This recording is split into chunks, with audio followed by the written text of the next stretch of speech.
আপনি আমার কথা বিশ্বাস করবেন না, প্রমাণ চাই। এই দেখেন, এই দেখেন। আখি, এইটা আমি কি দেখছি? তুমি প্রেগনেন্ট না? আর মানে এতদিন যাবত তুমি আমার সাথে অভিনয় করেছো। তুমি প্রেগনেন্ট না হয়েও তুমি প্রেগনেন্ট সন্তান নাটক করেছো, তাই না? তুমি এত বড় খারাপ কিভাবে হতে পারলো বলো তো? ছি ছি ছি ছি ছি। কোথায় আমি ভেবেছি যে আমার একটা মেয়ে সন্তান আছে। আমার স্ত্রীটা মারা যাওয়ার পর থেকে আমি ভাবছি যে আমার এত অঢেল সয় সম্পত্তি এই সমস্ত দেখাশোনার জন্য আমার একটা ছেলে সন্তান দরকার। আমি ভেবেছিলাম তোমার মাধ্যমে আমি ছেলে সন্তানের বাবা হতে যাচ্ছি।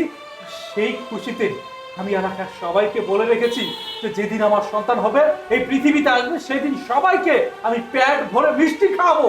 কিন্তু তুমি তুমি আমাকে এমন ধোঁকা দিলে কখনো আমি ভাবতেই পারিনি। তুমি আমাকে এইভাবে ঠকাবে এইটা তো আমি কল্পনাও করতে পারিনি। বলো তুমি কেন এমনটা করলো?